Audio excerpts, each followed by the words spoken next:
prostration of gratitude. Islam has stipulated for man to prostrate to Allah in gratitude whenever any pleasant incident befalls him. We have the narration of Abu Bakr in which he said, "Indeed, the Prophet, may the peace and blessings of Allah be upon him, used to fall into prostration, thanking Allah whenever a pleasant happening befell him or he was given a glad tiding." When performing the prostration of gratitude, the person says the takbir, Allahu Akbar, before prostrating. And he then says, Subhana Rabbi al-A'la, meaning glorified be my Lord the Most High, and praises Allah and thanks Him for what He has bestowed upon him. He then rises from his prostration with neither a takbir nor the final salam. Prostration due to recitation. Similarly, Islam also stipulated the prostration due to particular recitations of the Quran. If the reciter comes across a verse which has a prostration, this is the case if he is praying or not. Ibn Umar, may Allah be pleased with him, said, the Prophet used to read to us surahs in which there are prostrations, then he would prostrate, and we used to join him in prostration too.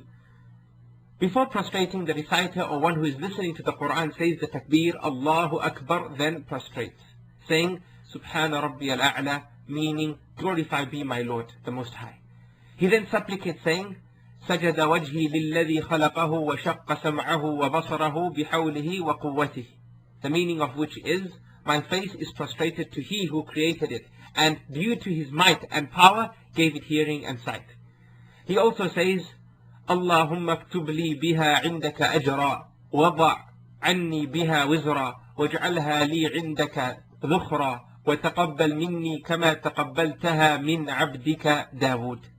The meaning of which is, O Allah, write a reward for me due to it, and overlook my sins due to it, and store it away for me with you, and accept it from me, as you have accepted it from your servant David. He then says the takbir and rises from the prostration, if he is in salah. But if he is not in salah, he rises with neither a takbir nor taslim. The scholars have also stated that if a traveler riding on an animal recites a verse for prostration, he dismounts and observes prostration due to the recitation.